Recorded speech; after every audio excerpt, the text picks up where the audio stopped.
Assalamu alaikum wa rahmatullahi wa barakatuh à tous mes frères et sœurs. Il existe des sentiments qui vivent dans le silence, des émotions qui ne se montrent pas au monde, mais qui remplissent l'âme comme une mer profonde. Peut-être que personne autour de toi ne sait ce que tu ressens vraiment.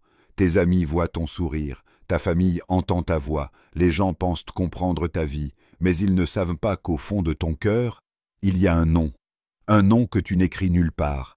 Un nom que tu ne prononces pas devant les autres, un nom que ton cœur répète parfois dans le silence de la nuit. Peut-être que tout a commencé par un simple regard, un moment court, presque insignifiant pour les autres. Mais ton cœur l'a senti différemment. Quelque chose s'est installé en toi, une présence invisible, mais réelle. Et depuis ce jour, quelque chose a changé. Quand cette personne est près de toi, ton cœur devient calme, comme si une tempête intérieure se transformait soudain en paix.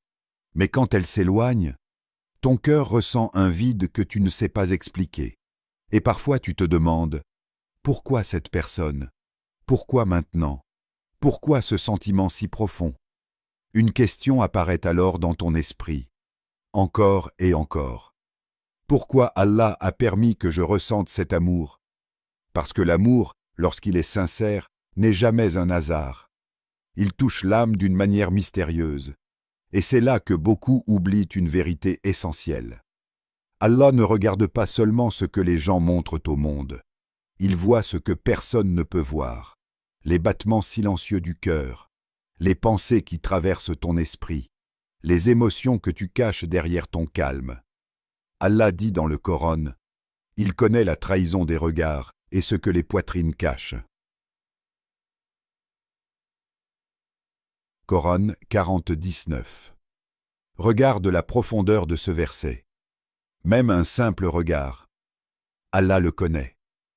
Alors imagine les secrets du cœur, les espoirs que tu portes, les rêves que tu n'as jamais racontés à personne, les moments où tu as pensé à cette personne, sans que personne ne le remarque.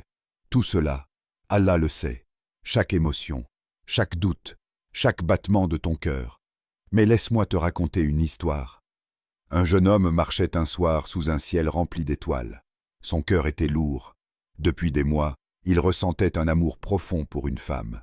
Mais il ne savait pas si cet amour avait un avenir.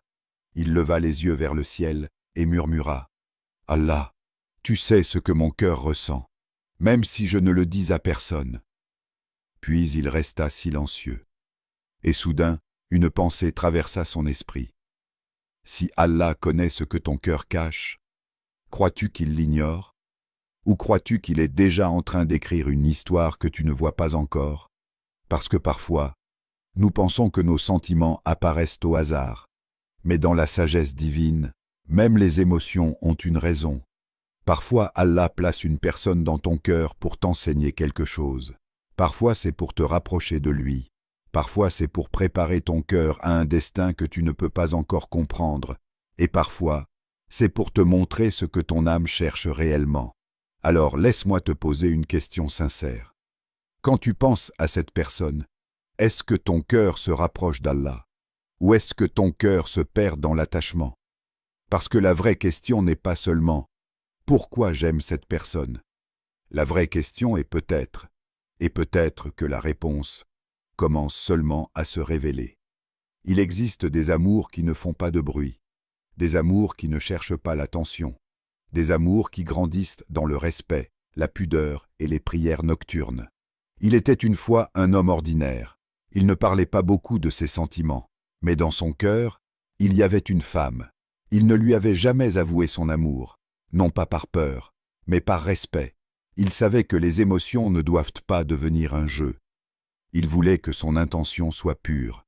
Il ne voulait pas transformer un sentiment en désobéissance. Alors chaque nuit, dans le calme de l'obscurité, il se tournait vers Allah. Sans témoin, sans mise en scène, sans mots compliqués.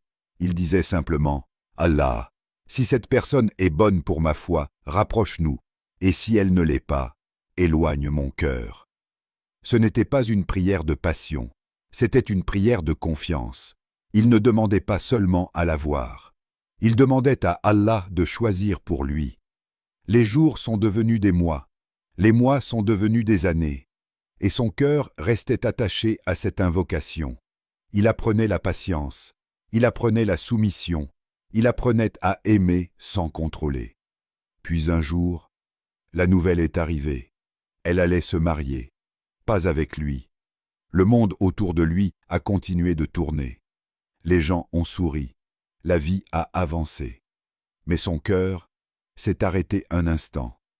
Il a ressenti une douleur qu'il n'avait jamais connue, une perte silencieuse, une déception profonde, un rêve qui semblait disparaître. Alors, dans la solitude, il a levé les mains vers le ciel et a dit « Allah, pourquoi as-tu mis cet amour dans mon cœur si ce n'était pas pour moi ?» Cette question, beaucoup la posent. Quand un espoir s'éteint, quand une relation ne se concrétise pas, quand un attachement devient séparation. Mais ce qu'il ignorait, c'est que le plan d'Allah ne se limite pas au présent. Quelques années plus tard, sa vie a changé. Il a rencontré une femme différente, pas seulement belle, mais pieuse, calme, compatissante, compatible avec son âme. Elle ne remplaçait pas le passé, elle complétait son avenir, et avec le temps, il a compris. Ce premier amour n'était pas une fin, c'était une étape, une préparation invisible, un entraînement du cœur. Allah dit dans le Coran, « Il se peut que vous détestiez une chose alors qu'elle est un bien pour vous, et il se peut que vous aimiez une chose alors qu'elle est un mal pour vous. Allah sait, et vous ne savez pas. » Coran 2:216. Réfléchis profondément à ces mots. Allah ne dit pas que tu ne sais rien, il dit que tu ne sais pas tout. Il y a une grande différence. Toi, tu vois une scène, Allah voit toute la pièce. Toi, tu vis un chapitre. Allah connaît le livre entier. Alors quand une porte se ferme, est-ce réellement une fermeture, ou est-ce que c'est une protection contre quelque chose que tu ne comprends pas encore?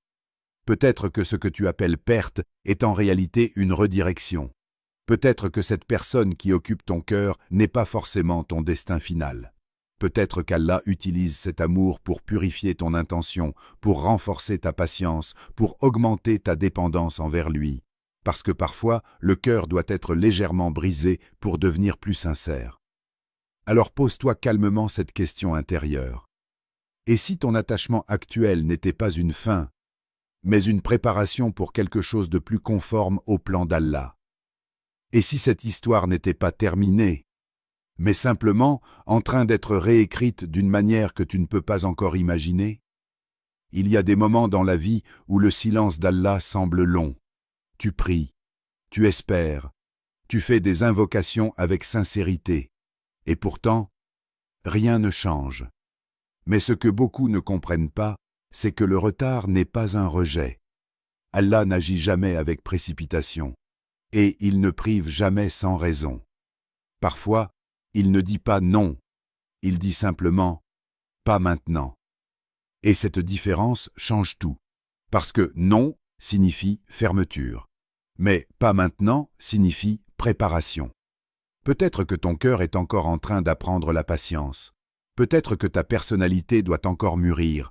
Peut-être que ta foi doit devenir plus solide avant de recevoir ce que tu demandes. Certaines bénédictions demandent un cœur prêt. Un amour vrai ne se construit pas seulement sur l'émotion. Il se construit sur la responsabilité, la maturité et la conscience d'Allah. Beaucoup de gens pensent que l'amour est uniquement un sentiment intense, un frisson, une attraction, une connexion. Mais dans la vision islamique, l'amour est plus profond que cela.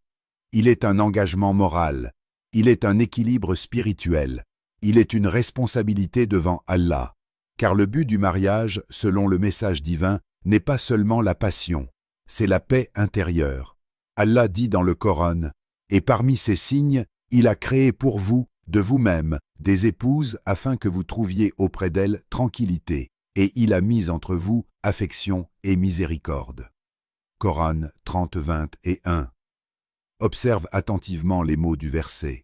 Allah ne parle pas d'attirance seulement, il parle de tranquillité, il parle d'affection, il parle de miséricorde. La tranquillité signifie que ton cœur se repose. L'affection signifie que l'amour est sincère et respectueux. La miséricorde signifie que chacun protège l'autre, même dans les moments difficiles. Alors pose-toi une question honnête. La personne que tu aimes, est-elle une source de paix pour ta foi? Quand tu penses à elle, ton cœur se rapproche-t-il d'Allah? Ou ton esprit devient-il distrait? Est-ce que cet attachement t'encourage à prier davantage, à devenir meilleur, à éviter les péchés? Ou au contraire, te pousse-t-il vers l'angoisse, la jalousie, l'impatience ou les pensées qui t'éloignent de ta spiritualité? Parce que parfois, ce que nous appelons amour peut devenir une épreuve subtile, pas forcément pour te punir, mais pour tester la sincérité de ton cœur. Allah observe. Il voit si ton amour est pur. Il voit si ton intention est correcte. Il voit si tu es prêt pour ce que tu demandes. Et si la réponse n'est pas encore favorable, ce n'est pas un refus éternel, c'est peut-être une protection. Peut-être que ce délai t'évite une relation qui ne serait pas stable. Peut-être qu'il t'empêche d'entrer dans une histoire qui pourrait affaiblir ta foi. Peut-être qu'il prépare une union plus équilibrée, plus douce, plus conforme au bien, car Allah ne retarde jamais un bien sans raison. Et souvent, le retard est une purification. Il nettoie les attentes, il corrige les intentions, il affine le cœur. Alors, au lieu de demander uniquement « quand », pose-toi aussi cette question intérieure. Si Allah me donne cette personne aujourd'hui, serais-je spirituellement prêt? Et si la réponse demande encore du travail, alors peut-être que ce délai est une miséricorde déguisée. Il existe des épreuves qui ne ressemblent pas à des difficultés visibles. Pas de maladie, pas de pauvreté, pas de conflit apparent, mais une épreuve intérieure, une épreuve du cœur. Parfois, Allah permet que tu aimes quelqu'un profondément, et ce n'est pas forcément pour que cette personne devienne la tienne immédiatement. Parfois, c'est pour voir ce que ton cœur va choisir. Car l'amour révèle les intentions cachées. Quand tout est simple, il est facile de dire que l'on aime Allah. Mais quand le cœur est attaché, quand le désir devient fort, quand l'espoir devient réel, alors le test commence. Vas-tu suivre uniquement ton émotion? Ou vas-tu placer ta confiance dans la sagesse divine? C'est ici que beaucoup de gens se trompent. Ils pensent que si quelque chose est désiré, alors il doit être poursuivi à tout prix. Mais dans la perspective spirituelle, tout désir n'est pas toujours une bénédiction immédiate. Allah observe. Il regarde si ton amour te pousse vers l'obéissance ou vers l'impatience. Il regarde si tu es prêt à accepter son décret, même s'il ne correspond pas à ton attente. Et c'est ici que la sincérité se dévoile. Le prophète, que la paix et le salut d'Allah soient sur lui, a enseigné que celui qui abandonne quelque chose pour Allah, Allah lui donnera quelque chose de meilleur. Ce n'est pas une perte, c'est un échange divin. Tu laisses une chose pour lui, et il te donne une récompense que tu n'imagines pas. Cela peut être une paix intérieure, une relation plus stable, un destin plus aligné avec ta foi, ou une élévation spirituelle. Allah dit dans le Coran, « Quiconque craint Allah, il lui donnera une issue favorable et lui accordera sa subsistance par des moyens qu'il n'imaginait pas. » Coran 65, 2-3.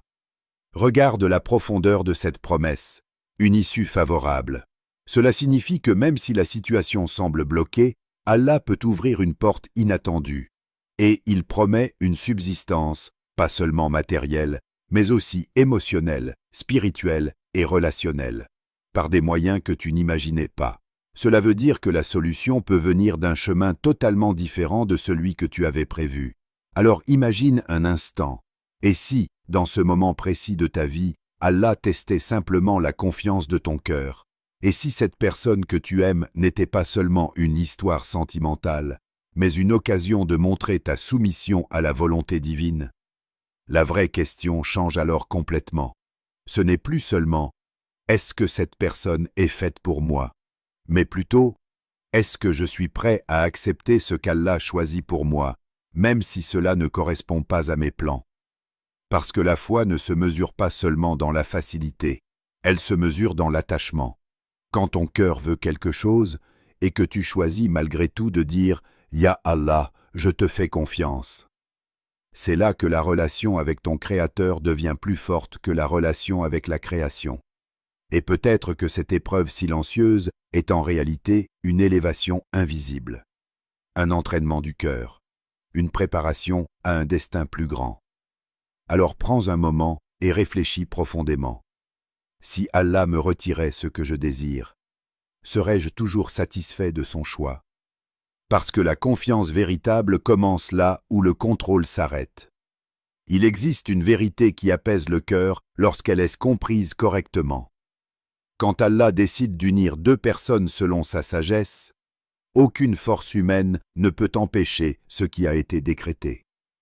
Les distances peuvent être longues, les circonstances peuvent sembler compliquées, les familles peuvent s'opposer, le temps peut passer.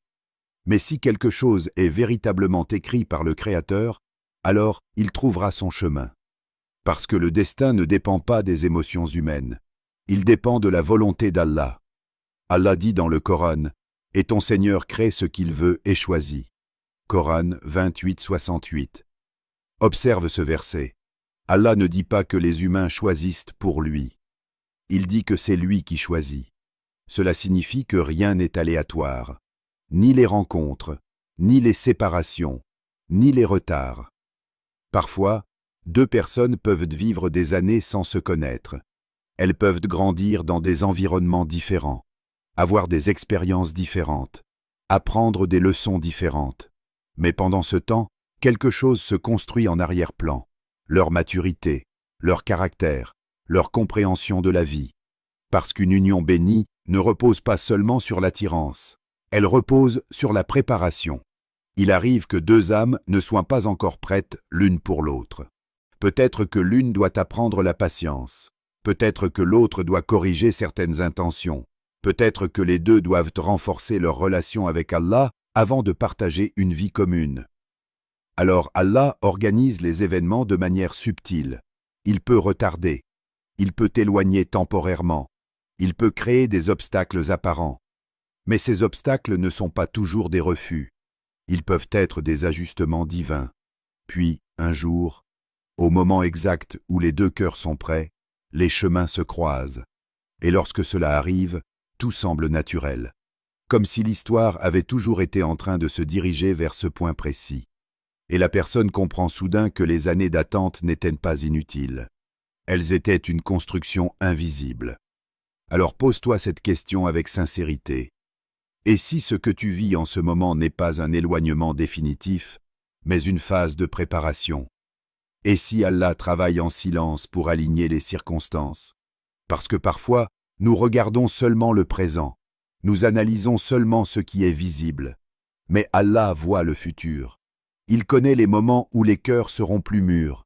Il connaît les circonstances qui rendront une relation stable. Il connaît les changements nécessaires avant une union. Et peut-être que la séparation temporaire que tu ressens n'est pas une fin. Peut-être que c'est une étape, une purification des attentes, une clarification des intentions, une maturation de l'âme. Alors, au lieu de te demander pourquoi les choses ne sont pas encore arrivées, demande-toi calmement. Et si Allah ne m'écartait pas de cette personne, mais qu'il nous préparait tous les deux pour quelque chose de plus solide? Parce que lorsqu'Allah réunit deux cœurs, leur union ne repose pas seulement sur le hasard, elle repose sur la sagesse. Il existe un calme particulier qui vient lorsque l'on comprend une vérité essentielle. Ce qui est destiné selon la volonté d'Allah ne se perd jamais dans le chaos de la vie. Si une personne est réellement écrite pour toi d'une manière bénie, alors le chemin vers elle ne sera pas basé sur la confusion, les jeux ou l'incertitude. Elle reviendra dans ta vie avec clarté, sans ambiguïté, sans contradiction, avec respect, avec dignité, avec une intention pure et conforme au halal. Parce que les choses que Allah décrète pour être durables sont accompagnées de signes de stabilité. Mais si cette personne s'éloigne, si les chemins se séparent, si les circonstances ferment les portes, cela ne signifie pas que ton cœur a échoué. Cela ne signifie pas que tu n'étais pas assez bien. Cela ne signifie pas que ton amour était inutile. Cela peut simplement signifier que Allah t'a protégé d'une relation qui n'était pas alignée avec ton bien à long terme. La protection d'Allah ne ressemble pas toujours à ce que nous espérons. Parfois, elle ressemble à une perte. Mais dans la réalité spirituelle, elle est un sauvetage invisible. Allah dit dans le Coran, « Et peut-être que vous détestez une chose, alors qu'Allah y a mis un grand bien. » Coran 4,19. Observe la profondeur de cette parole. Ce que tu perçois comme négatif peut contenir un bien caché. Ce que tu regrettes peut contenir une sagesse. Ce que tu n'obtiens pas peut contenir une miséricorde. Parce que ton regard est limité au présent. Mais la vision d'Allah englobe le passé, le futur et les conséquences que tu ne peux pas voir. Parfois, une relation semble belle au début, mais Allah sait ce qui viendra plus tard. Les désaccords futurs, les incompatibilités, les difficultés spirituelles, les tensions invisibles. Et il peut choisir de retirer quelque chose avant que cela ne devienne une épreuve plus grande. Alors la vraie sagesse n'est pas de s'accrocher désespérément. La vraie sagesse est de réfléchir. Au lieu de demander avec insistance « Pourquoi cette personne ?» Essaie de poser une question plus profonde, plus apaisante. « Allah, que veux-tu m'enseigner à travers cette histoire ?»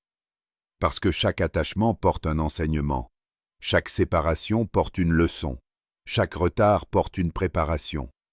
Peut-être que cette expérience t'apprend la patience. Peut-être qu'elle te rapproche davantage de la prière. Peut-être qu'elle t'aide à distinguer l'émotion passagère de la décision durable. Peut-être qu'elle te prépare à reconnaître plus facilement une relation véritablement bénie. Et si cette histoire n'était pas seulement liée à cette personne, mais à ton évolution intérieure? Peut-être que Allah utilise cet amour pour élever ton niveau de maturité émotionnelle, pour purifier ton intention, pour renforcer ta dépendance envers lui. Car au final, le cœur humain cherche la stabilité. Et la vraie stabilité ne vient pas uniquement d'une personne. Elle vient de la confiance en celui qui contrôle les destinées. Alors si cette personne revient de manière claire et conforme au bien, remercie Allah.